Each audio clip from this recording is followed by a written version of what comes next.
with you. Sorry. Thank you. And so we're going to discuss today some of the health effects of PFAS and some of the overall impact that PFAS has on our lives.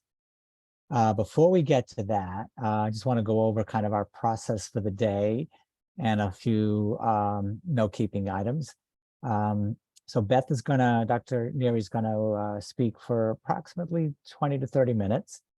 At that point, we will open up the queue to question and answer. If you have questions during the time of her presentation, please put them in the chat. Hunter or Layla will read those. And of course, you can always raise your hand during the Q&A period, either physically or through the chat option, and we'll call on you during that time. So just for background purposes, CHEJ, many of you I think know us, but for those of you who may not be familiar with us, CHEJ provides organizing and technical assistance to grassroots community leaders and organizations around the country. We were founded in 1981 by Lois Gibbs, who organized the community at Love Canal in Niagara Falls, New York. And so we've been doing this for a long time, and we're excited to have everybody here with us today. This call is part of a monthly training call series that we do every Tuesday, third Tuesday of the month. So, we'll hopefully you'll join us again. So today we're here with Dr. Beth Nealy. She's, let me just get organized here. Okay. So Dr. Nealy is a member of the Wisconsin Environmental Health Network. She is a clinic adjunct assistant professor of pediatrics. She is the Wisconsin champion for the Pediatric Environmental Health Specialty Unit, known as PSHU, for Region 5. And she's a member of the Council of Environmental Health of the American Academy of Pediatrics. After practicing primary care pediatrics for nearly 20 years, Dr. Nealy has devoted her time to educating clinicians and legislators about the health impact of environmental exposures, especially for children. In 2017, Dr. Nealy presented to legislators in the Wisconsin State Capitol in support of a lead bill to replace lead service lines. After the bill passed in 2018, Dr. Nealy was recognized as an everyday hero by the Environmental Defense Fund. In 2020 and 2021, she testified on bills related to PFAS and PAHs, polyaromatic hydrocarbons. She's recently served on a liaison committee of advocates that provided advice to the National Academy of Sciences, Engineering, and Medicine Committee to develop guidelines for clinicians with regard to PFAS. She currently teaches environmental health to medical students and pediatric residents at the University of Wisconsin at Madison. Welcome, Dr. Nealy. Thank you, Stephen, and thank you for everyone being here on a beautiful summer day. So, well, let's get started. And Hunter, you're going to help me out here. Yes, ma'am. Let me share my screen. Okay. There we go. So you can go to the next slide. I have to do a little housekeeping first. So I'm a member of the PSHU Region 5 team, and I want you to know that if you need a pediatrician with environmental experience, you can access one. These are the ones in Region 5, which is the Great Lakes region. And next slide. This will show you the regions all around the country. So there will be people that can help you if you need a health professional to help back you up on issues that you're working on. Okay, next slide. And this is basically to say that I am not representing the CDC, the ATSDR, or the EPA. This is my talk, even though I have support from the Pediatric Environmental Health Specialty Units. So these are my words. Okay, housekeeping done. Let's get to business. Okay, here's what we're going to talk about today. What are PFAS? What's their purpose? The health consequences? How are we exposed? Why is regulation so critical? How can we protect ourselves? And I always want to end on a good note. I want to talk about some good news on the horizon. So next slide, please. So here's what you need to know about the chemical structure of PFAS. The carbon and fluorine bond that you see here actually is an incredibly strong bond. It does not exist in nature. And to date, there's difficulty breaking it down. But I have good news for the future on that one. So any of the chemicals that you hear about referred to as PFAS, the one thing they have in common is that carbon fluorine bond. And that's about as much chemistry as you need to know at this point. Next slide. So there it is, the big word, per and polyfluoroalkyl substances. This whole group, which now I had to change my slide because I had 8,000, 10,000, now I'm up to 12,000 chemicals in this class. So when you hear the word PFAS, P-F-A-S, they're talking about this whole group of chemicals. What's so good about them? They are excellent at repelling dirt, grease, and water. They're incredibly stable at high temperatures. So you could see that they have a lot of benefit to society. We've used them in Teflon pans, water-resistant jackets, boots, stain-resistant carpets. Next slide.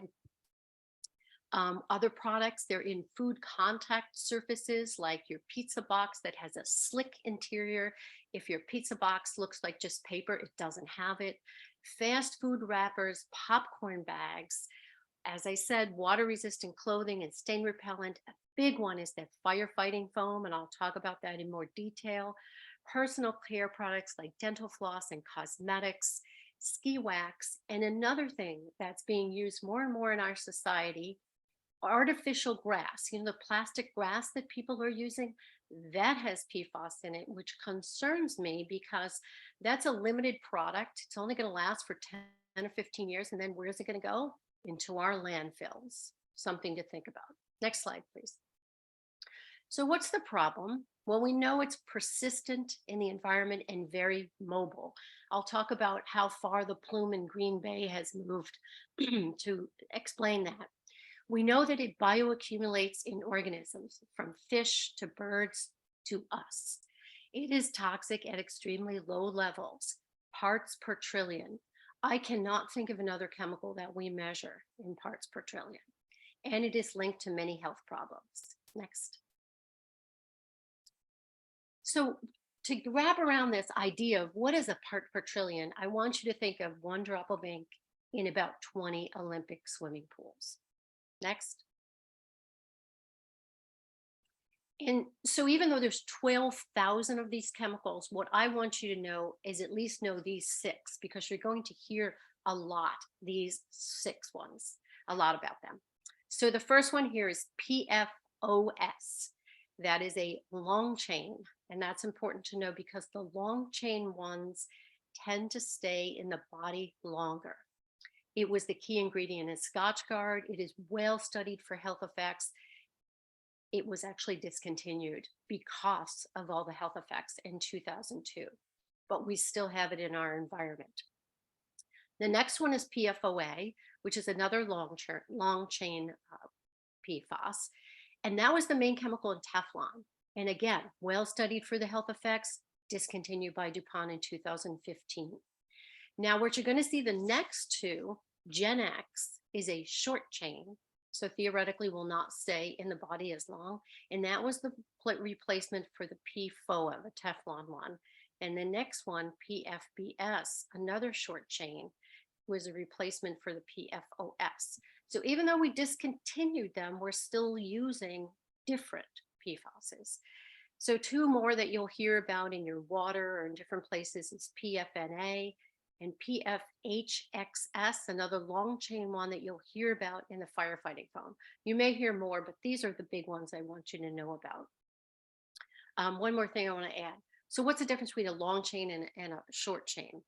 And I don't want to get too technical here, but there's 2 divisions within PFAS. One of them, a long chain, would be C8 carbons, and in another one, it would be 6. So just listen for the terminology long chain and short chain. Next. So here's a timeline of 3M and DuPont and what they knew about PFAS and when they knew it. For me, the important thing is looking at how early they knew there were health effects and how they kept that from us. So back in 1980, you can see that PFAS was detected in the serum of workers. They actually had in 1978 some unpublished studies showing adverse effects in monkeys. One thing that's not on here that I want to add is they noticed that women who were pregnant working in the plants had a higher incidence of babies with birth defects.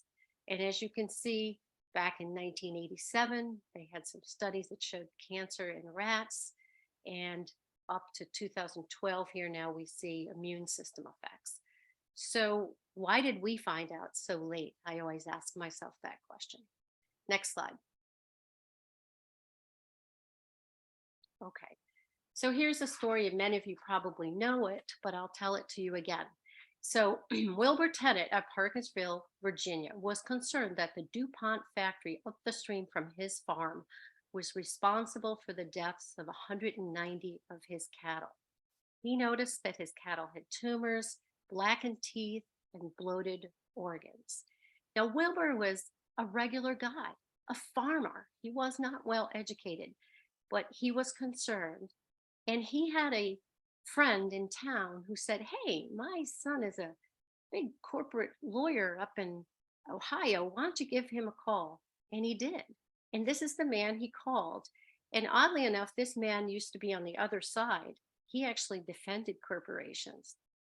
And because I think it was the human connection that he was familiar with this area, his grandmother knew this man, and he took the case on and he won.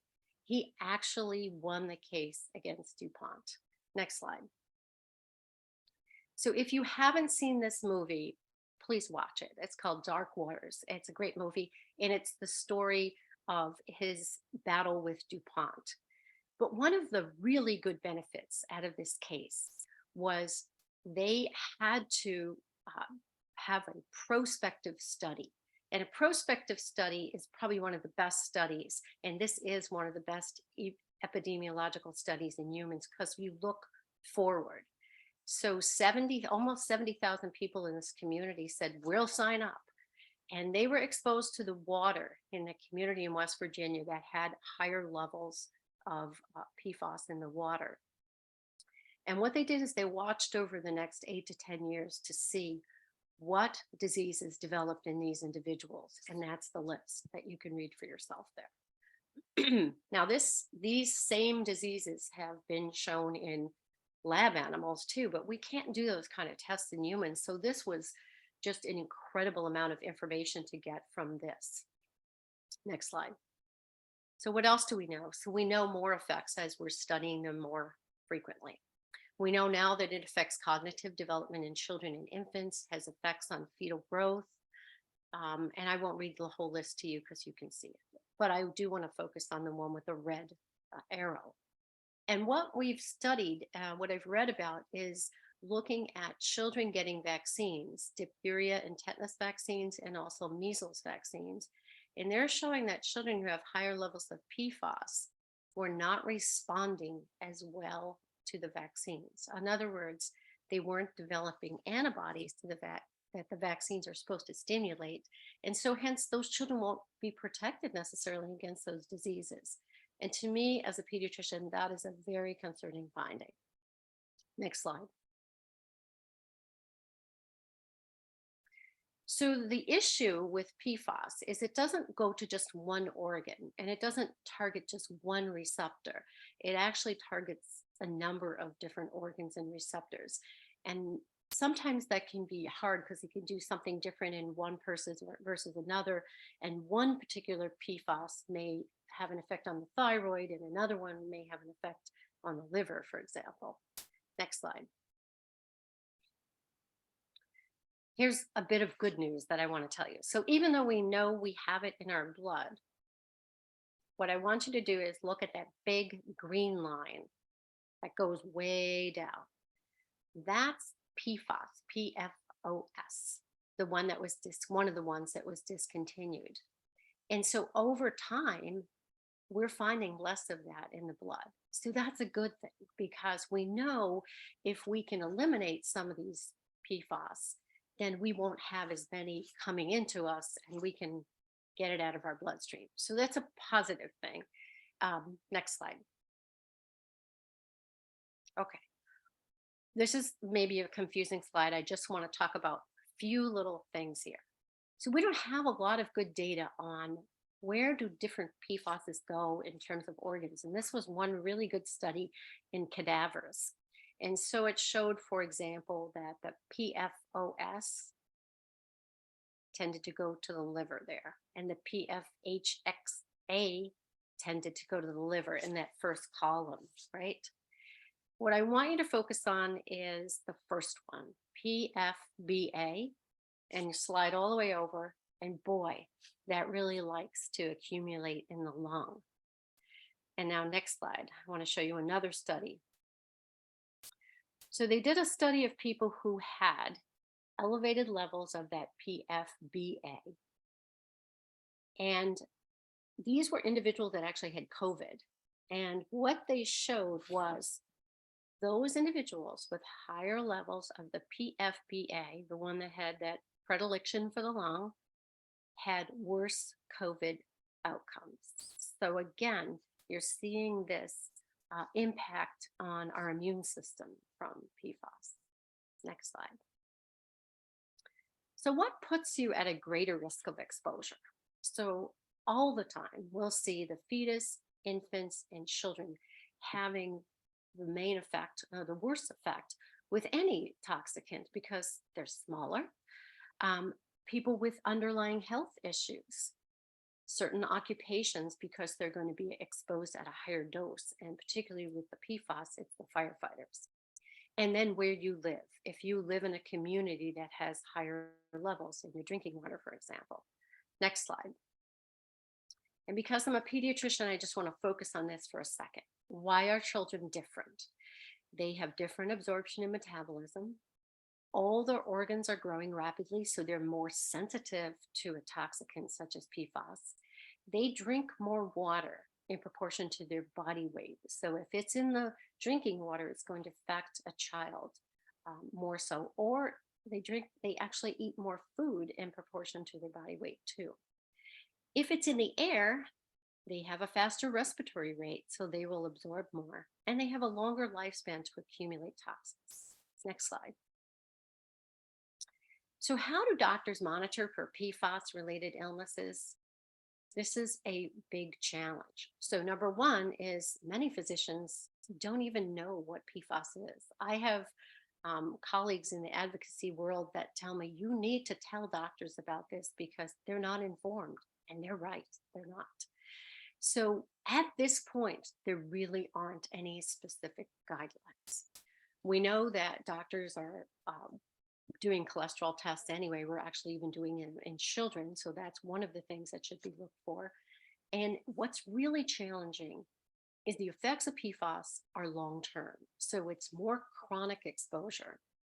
Unlike if I had a patient who is exposed to like a bacteria, like a salmonella, I know that in like 3 days, they're going to have diarrhea, and it's a clear link. This is more challenging. So the NASM came out with some clinical guidelines. However, they have not been put out there yet. So it's kind of a work in progress is what I'm going to say. Okay, next. So how are we exposed? Water, usually drinking contaminated drinking water. Food, fish is a big source.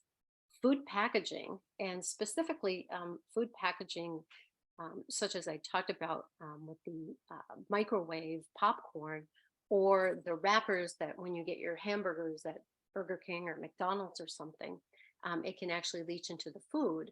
And depending on the food, if it's a higher fat or higher sodium content, or for example, if you had a hamburger that was wrapped up and then sitting under those heat lamps for like an hour, that would put more into your food. So fast food is a great source of PFAS exposure. Air, we do know it travels in the air because it's actually been seen in polar bears in the Arctic where they don't have anything around them. So we know that it came via the air. And as I said, occupation. So either an occupational hazard where you work at a plant or a firefighter. Next. This is from the Environmental Working Group.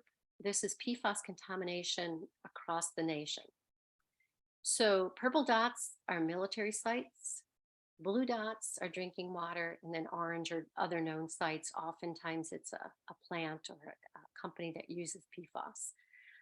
And what you see there, you're probably like, wow, Michigan is really contaminated. North Carolina and the whole East Coast looks awful. But what I want to say to you there is they're looking. Maybe the other places haven't looked. And so the key is we need to look and we need to be aware before we can actually solve the problem. Next slide. This is an updated one, but I'm just going to skip that. Go, you can do the next slide, please. So firefighters are a unique population. They are at risk because of the chemical being in the firefighting foam, and it is excellent for putting out grease fires or high temperature fires at airports. So that's why many sites that have been contaminated are located near airports. And it happened here in Madison, Wisconsin, where I live. The well 15, which is right next to the airport, was contaminated with PFAS, and we actually had to close that well. And we've seen that in other places around the country. And actually their clothing has the PFAS in it too. So they sort of have the double whammy. Next slide. And now I'm going to do a little advertisement because this is the group I belong to, the Wisconsin Environmental Health Network. And we put on a conference every year. Our conference is going to be at November 10th this year, and we do it via Zoom too. So you are welcome to attend. And we're going to have Dr. Graham Peasley, who's a professor of physics at Notre Dame. And he actually has done a lot of research on PFAS in consumer products and in firefighting gear. So please join us, and you can Google it and find it on our network. Next slide, please. So I'm going to talk a little bit about PFAS and water in Wisconsin. Next. So as of a year ago, those were the known PFAS contaminated states in our state. And as we look, the dots become more prevalent. Next slide. I'm going to talk about one particular area just as an example of how advocates may make a big difference. So this is an aerial shot of what's Marinette, Wisconsin. And this is a company that actually makes the firefighting foam. So that's it there that you see on their site. And what happened was the foam actually leached down into the soil, and then the plume traveled, and it traveled for miles, contaminating many wells in this area of Wisconsin. Next slide. So in case you don't know what Wisconsin looks like, here's a map. So Marinette is up there at the top, and that's where this plant is, which is right on the Green Bay, that little body of water there that then feeds into Lake Michigan. So we actually know that water, we know that plume has actually traveled into the Green Bay, and as I said, has contaminated wells miles away from their site. Next slide. And the advocacy group up there is called this SOH2O, Save Our Water. And they have been vocal, amazing advocates. They not only have a Facebook page, they've run for office in their community. They testify at the Capitol on PFAS bills. And they're now part of a statewide advocacy coalition on PFAS, because what we learned is when we're connected, we can get more done. So there's a whole group of advocates around the state. We meet almost weekly now because we're involved in a PFAS bill right now. So I want to encourage you to connect and keep doing those kinds of things. Next slide. So these are some of the positive actions that are happening here in Wisconsin. We did get some federal funding from the infrastructure bill. We've actually gotten another set of funding from a Senate appropriations bill. And recently our state just budgeted 125 million for testing and cleanup in the 2023 budget. And we're in the process of working on a bill to help them figure out how to do this. Next slide. So regulation is absolutely critical because we really can't protect ourselves without regulation. And I always think regulation helps everyone, not just people who can, put a different water system in their house or have the money to do that. But regulation is good for everybody. Next slide. So the good thing is now the EPA is proposing new MCLs for 6 of the PFAS chemicals. Next slide. So what is an MCL? It is a legally enforceable level, which means anyone who has a municipal water source, the municipality has to meet these regulations. They actually aren't in yet, but they're proposed. However, our individuals across the country who depend on well water don't have this sort of protection, and it's on their shoulders to actually individually test their wells. And it can be expensive to test for PFAS, which is one of the reasons we wanted the legislature to put in funding for individuals to test their wells. So this is what they're doing for PFOA. They're lowering it quite a bit to 4 parts per trillion, and same for PFAS. And what they're doing for the other 4 chemicals is actually looking at them as a mixture. So I won't get into the details of it, but I like the fact that they're looking at a mixture, because sometimes if we look at things individually, we're not looking at the cumulative effect, but in the body, we're having a cumulative effect. So that's good news on the horizon. Next slide. While our cleanup is critical, what we need to do as advocates too is stop that flow of PFAS into the environment. Otherwise, what good are we doing? So next slide. So how do we stop the flow? Some states have really taken the lead on this. And up here, Maine, California, New York, and Washington have already banned PFAS in food packaging. Minnesota is going to ban it in all of those things I listed within 2 years. Some federal entities are actually also making changes. The Department of Defense is stopped using it in practice and training. Now they're still using it for real fires, but I did read that they're going to actually stop it for real fires within 2 years. They've actually banned it in food packaging for the military, and industries have taken the lead. So Home Depot does not purchase carpets and rugs with it since 2019. Burger King and McDonald's are going to remove it from their packaging within the next few years. But I think what happens is the states and the federal entities put pressure on the industry to do this, and that's why they're changing. Starbucks is doing it, Patagonia, there's more than that, but I just wanted to give you a few examples of companies that are taking the lead on it. Next. So what can you do as an individual while we wait for the legislation to pass? It's really important to know the PFAS level in your drinking water. And if you're not sure, or you're still concerned, then use a filter. So what else can we do at home? We could cook with stainless steel or cast iron, use glass or ceramic, avoid nonstick pans. And one thing I want to warn you about, you'll go to the store, and I recently went to look, and it'll say, no PFOA, no PFAS. And I thought to myself, of course you're not using either of those because they're banned. But that doesn't say anything that they're not using Gen X or any other replacements. So some of the marketing for some of these products is frustrating to me. What you can do is avoid food packaging in grease-proof bags. I have a friend, when she goes out to dinner, she actually brings her own containers to bring the food back in, so she doesn't use any of the PFAS containers that a store might give her. How about skipping the microwave popcorn and limit your consumption of fish? We have the Department of Natural Resources here. We have a website that gives people advice on areas that have high PCBs, high mercury, and now they're looking at PFAS. And this was a quote I found that said, according to some researchers, the main dietary source of PFAS is fish and shellfish. choose products that don't contain PFAS. So you don't want the stain resistant this and the stain resistant that, although I will admit I do use stain resistant. I mean, I do use probably some products in my coats and boots that have PFAS in it. Next slide. So what else can you do at home?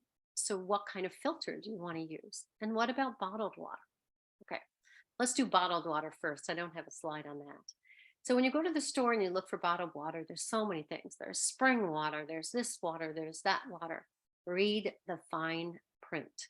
If the water says purified water with filtered by reverse osmosis, that's the one you want to get. And that's the one that I tend to buy.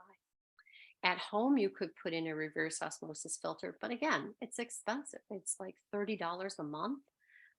And they put it in and it just does the sink in your kitchen, but that's expensive.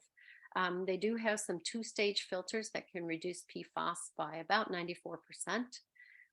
Activated carbon filters do remove them and a little bit less, but important thing is to change your filters. On the next slide, I'll show you some other resources where you can figure out which filters you want to use. Now, one more thing about that long chain, short chain thing.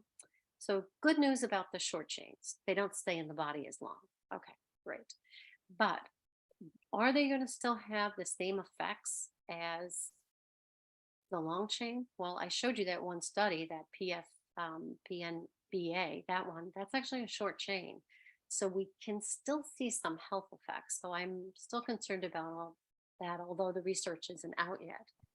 The one thing is the long chain are easier to capture on filters.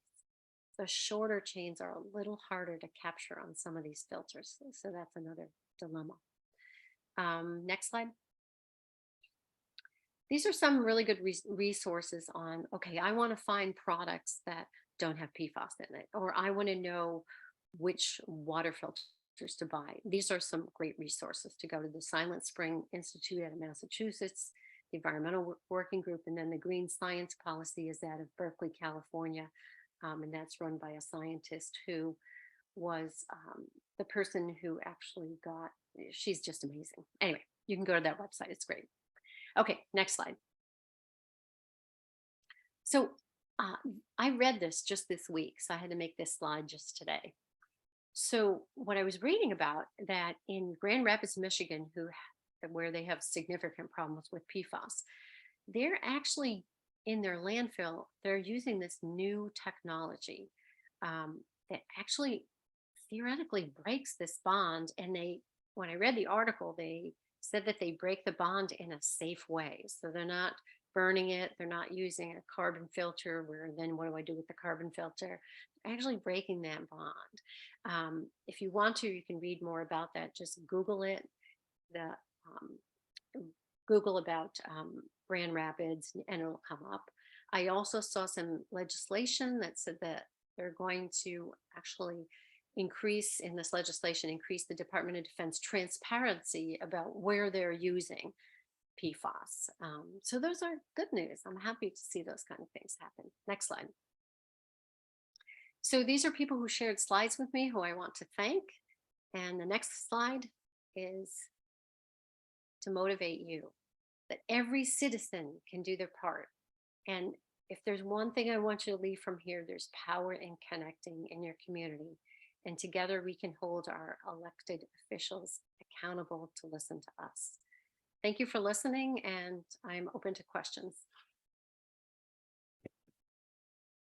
Thank you, Dr. Nealy. That was great. That was an incredible amount of information.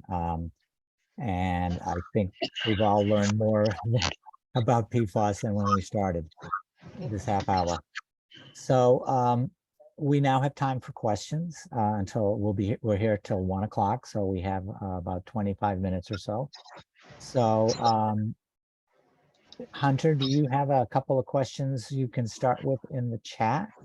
And then we'll take questions from the floor. Yes. So Jamie asked, my community are now human lab rats too. We have physicians studying us in East Palestine, but zero pediatric studies. Do you know anyone that would be interested in studying our children? Okay, so I'm sorry, I couldn't hear that very well. Can you say that again a little bit slower? I'm sorry. So this is from Jamie, one of our organizers in East Palestine, and she wanted to know if, do you know anyone that would be interested in studying children in East Palestine? I would, so that first slide that I put up, I think we have 2 reps in Ohio, and I would consult with those 2 representatives, those 2 physicians in the PASHU in Ohio. And it was on my first slide, and there, I think the emails are included on there too. Is that right, Hunter? Yes, I believe so. Does everyone have access to the slides? They will. Oh, that's the thing. So after this call, everyone will receive a recording of this call, and then they'll also receive a link to the slides presented during this presentation. Does that help?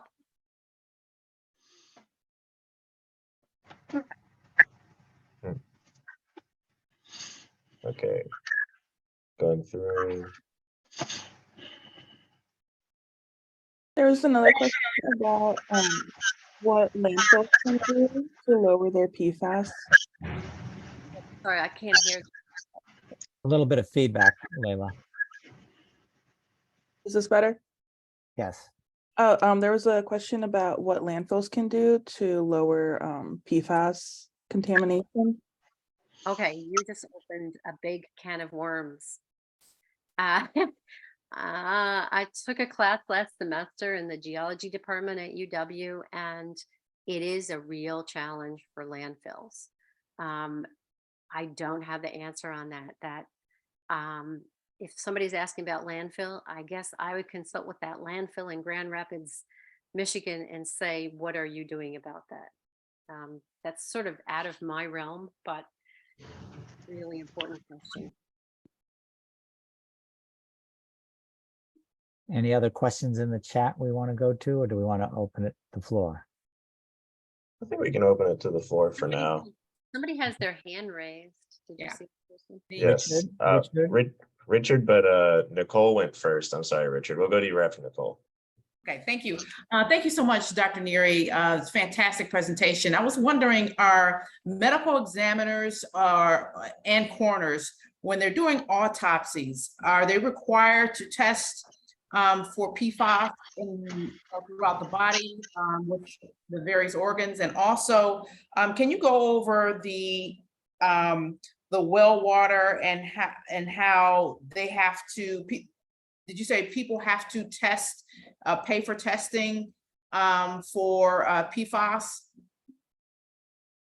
Okay. First question, I do not know if they're doing that with when they do autopsies. I would think not, but I don't know that for sure. The second issue that you asked about, the well water, what I was saying is that there's no federal regulations for wells. So when you're not protected by the Safe Water Drinking Act, if you have a well, you're on your own. So if you have concerns, you would have to pay for that test unless your state is offering testing for that. So basically, you're kind of alone, is what I'm saying. Beth, And I'm sorry, do you know roughly what it costs to have an individual test done for? I asked someone the other day, apparently there's only like a few labs that do it. It's in the hundreds of dollars range. And actually maybe Tom Killian on this call might know the answer to that exactly. I don't know, I saw Tom here. All right. Okay, so let's go to the queue. No, Richard. Sorry, I thought it was in the chat. Yeah, Richard's next. Thank you. Appreciate it. This will directly fit into your speaker's area. What do you recommend a pregnant female to do to avoid PFAS contamination of her and her fetus? Excellent question. I recommend that they know the PFAS level in their water. So for example, if you live in Madison, Wisconsin, you can go to the water utility and you can look at your well and see if there's PFAS in it. I don't know if other communities can do that or not, but first thing is I would want to know if there's PFAS in my water. And Second thing is, if there is, then I would want to filter my water. Third thing is, if I absolutely don't know, I would want to filter my water anyway to be on the safe side. Okay. Thanks. Next in the queue, I believe, is Pam. Yes. Hi, I'm from Vermont, and my question is about endocrine disruptors. I'm aware that most of the PFAS chemicals are endocrine disruptors. Is anybody studying this on gender identity and the concerns right now with kids who are presenting as, quote, gender confused, which is a bizarre way of putting it, but I'm really interested in knowing that. That is a really good question, because we know from animals, right? Right. They're exposed to certain endocrine disrupting chemicals that, for example, in frogs, right? Mhm. You probably read these studies where they can Right. have the organs of a male and a female. So you're asking a great question that many times I have personally asked. Are like, is this moving into us? Like, I do have that question. And I don't know who's studying that right now. I would hope somebody is. I hope so too, but I'm going to look into that. Good, thank you. Michael Mullen, I believe you're next.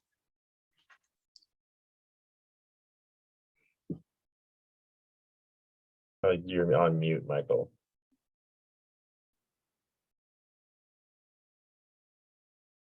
Did we lose Michael? His question is in the chat. If you want to look there. Okay, I'm here. My question gets into the regulatory side. These companies seem to be taking advantage of EPA letting them play whack-a-mole. You know, regulating compound by compound. My feeling is we ought to be pushing EPA to regulate on the basis of total PFAS.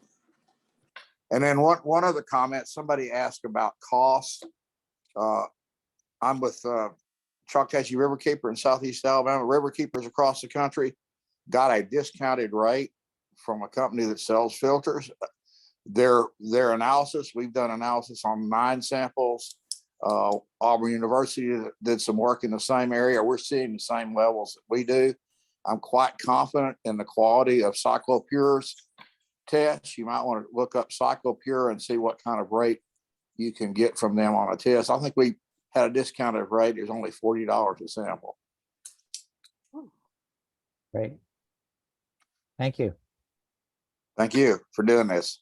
And I totally agree with you. I think this should be regulated as a class of chemicals instead of one.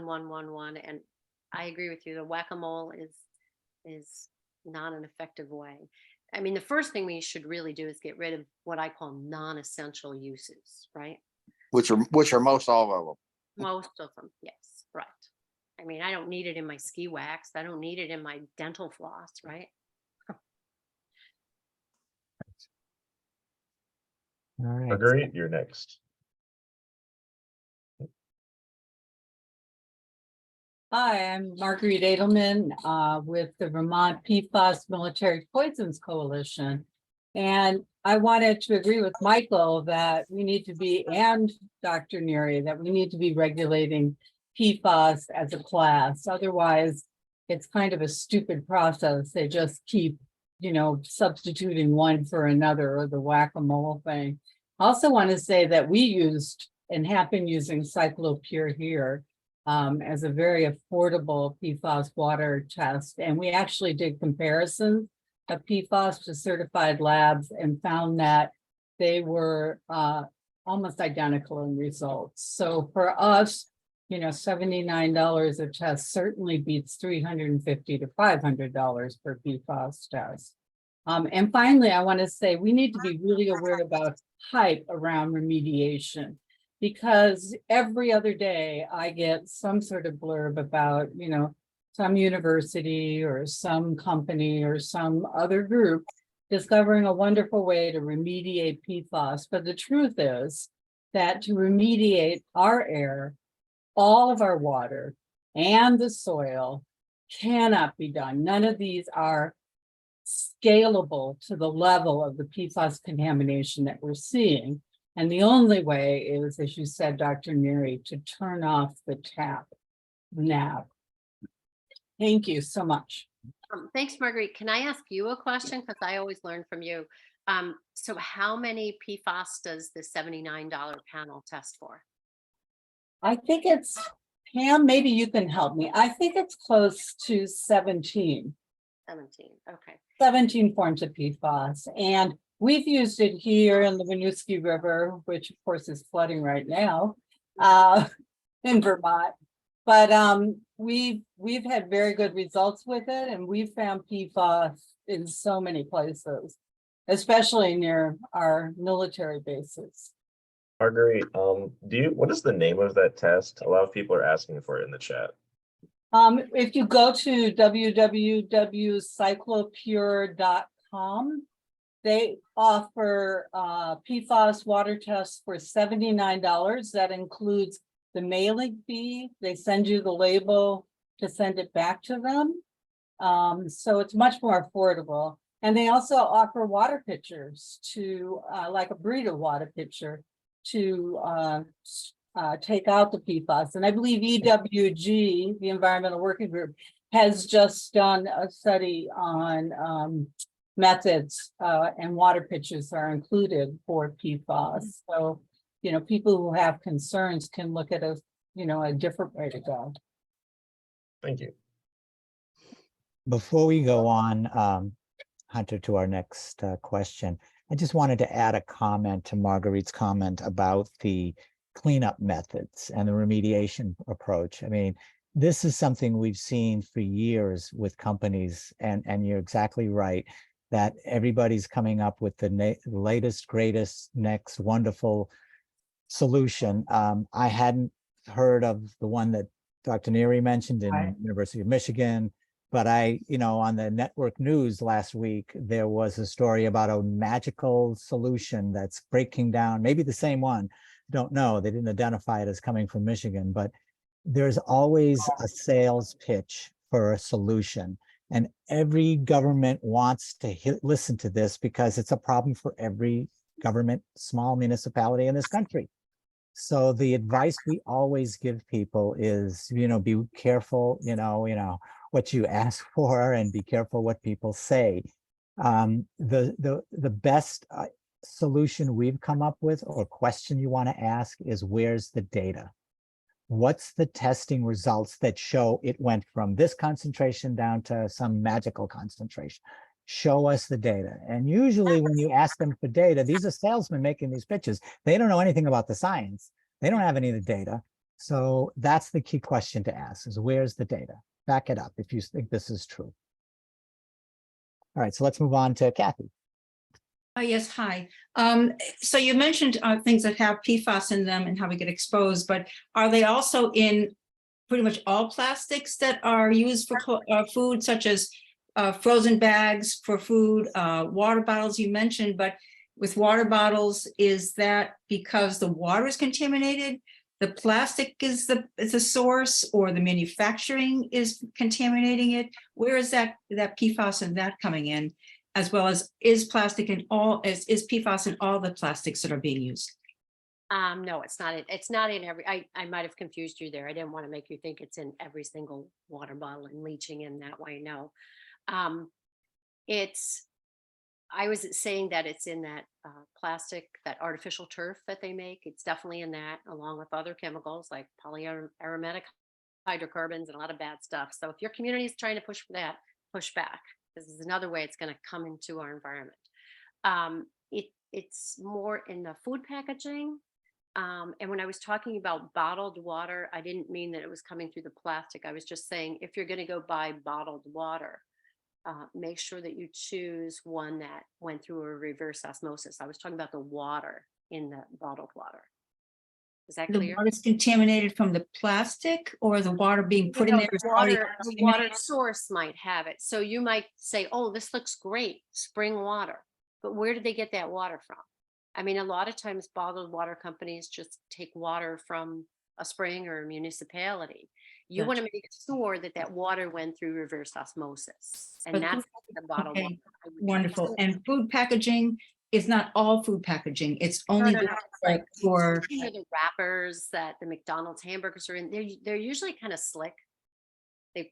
Sometimes they wrap donuts in it, that kind of thing. The inside of a popcorn bag, your pizza box, if it has that slick interior, those are usually the telltale. thank you very much. Mhm. And one more thing, sometimes I was reading that some of the like the recyclables might have it in it too. So I just really try to avoid artificial packaging as much as I can. There's someone in the chat asked my question, does wax paper and parchment paper count too? Oh, you asked a great question. I just did a lot of reading on parchment paper, and most of the parchment paper doesn't have it in it, and wax paper doesn't either. Has anybody else read about that? No. Okay. Marguerite, you already went, so I'm so sorry. I'm gonna have to skip to Sophia, and then we can come back to you if we have time. So Sophia, you go. Thanks, Hunter. Thank you, Dr. Neary, for your presentation. I'm joining from Minnesota. I live in Woodbury, so I'm downstream of one of 3M's infamous plumes in Oakdale. We are hearing about some community concerns related to drilling fluid for exploratory drilling and a potential mine in central Minnesota. Do you have any impact studies, research, or knowledge about some of the health effects or water effects of drilling fluid containing PFAS? I actually don't. But do you know that it will expose PFAS? That's the community concern. It's a very new situation, so we're trying to just find out as much information as we can. So we're starting from a place of very little knowledge and trying to learn more. Well, keep asking questions. That's always important. And that's kind of out of my area. That's like why I took a class in geology last year, because I was trying to understand like how this moves through. So maybe you'd have somebody in environmental engineering, like at the University of Minnesota, that you could reach out to and ask about that. Definitely. Engineers are good at understanding that. Thank you. Appreciate this. Your state's good. You're taking the lead on some of these. Slow progress, but we're trying. Well, probably because 3M was located in your state, that you have more advocates, and that's happening. Does 3M make PFAS products? They do, don't they? They do. did. I think they're getting out of the business. Is that right? Is that what I heard, that they're not going to do it anymore? Did anybody else read that? Slowly getting out of it, I think, but it's slow going. And I know Minnesota's also been kind of a couple different levels of it, because there's contamination downstream from their sites, even near their headquarters. So it's kind of like having the mess in your own backyard and then trying to clean it up after the horse is out of the stable. All right. Hunter, are there any other new questions in the chat? Otherwise, we can go to Marguerite. Just going through it now. A lot of people asking about the test, so thank you for the CycloPure. All right. Well, while you're looking, let's go to Marguerite, and then we'll come back to you, Hunter. I just wanted to point out another regulatory area that many of us who are into advocacy need to look at. And that's business confidential inert ingredients in products. Our research is showing that pesticides sometimes contain 93% inert ingredients, and they're not listed, and you can't find them out. We've been trying to find out, but we know from various testing and studies that we've read that they contain pesticides.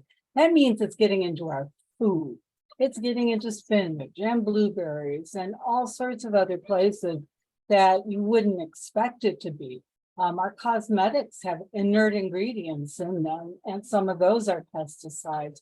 So I think we really need, as advocates, to work on a law about our right to know what ingredients are dangerous in products.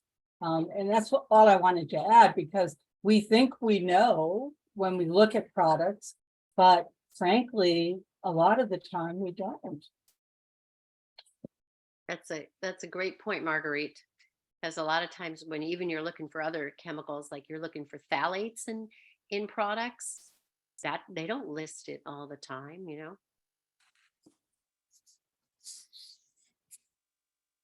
right. I did not find anything, Stephen, so we can probably just end with Michael now. Okay.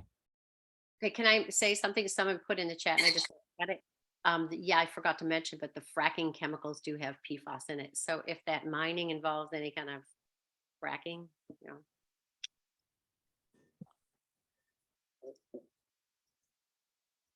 I Go ahead, think, Michael.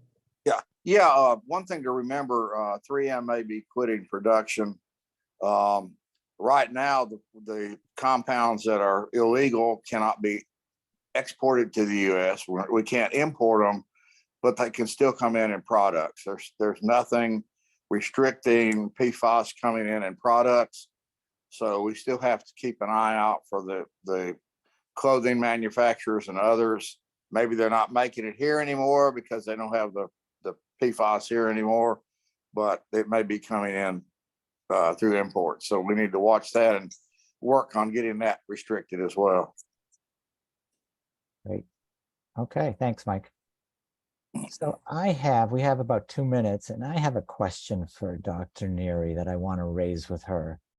And that is, 10 years ago, we were involved for about 20 years in an analysis and campaign around a chemical known as dioxin. And so much of what I'm hearing about PFAS takes me back to so much of what we learned about dioxin, affecting multiple target organs, extraordinarily toxic at low levels, difficult to break down, lasting forever in the environment. And so my question to you is, do you see research that's looking at the two of these together and asking questions? I haven't seen anything that looks at them together. No, I think a lot of the research I read is looking at it one at a time. And that you hit a good point. Like, we're not just exposed to one chemical, we're exposed to a multitude, right? Yeah. And that's very challenging. Right. I mean, obviously PFAS is the hot topic these days, but dioxin remains a very troubling and pervasive chemical in our environment. And I hate to see what's happened with PFAS, what's happened with dioxin happen with PFAS, where the government couldn't regulate it at the low concentrations that it was toxic at. And so they basically let it go. And so now we're living with that low level concentrations of dioxin, and East Palestine is a great example of where government is doing an awful job of testing for it, and it's showing up everywhere. And they're telling everybody it's fine. And so right now there's a lot of energy behind doing stuff around taking action around PFAS, and that's great. And I hope we continue to push hard to really ensure that those kind of changes happen. Well, we are up on time. Dr. Nealy, do you have a last comment or word you'd like to make before we wrap up and close? I have to tell you that I have the greatest admiration for advocates. I learned so much from you. And so keep doing what you're doing and teach your physicians about it, ask your physicians questions about it. I appreciate all the work that you're doing. Well, we appreciate and we want to thank you for coming today and giving a presentation. I want to thank all of you who participated in our call today.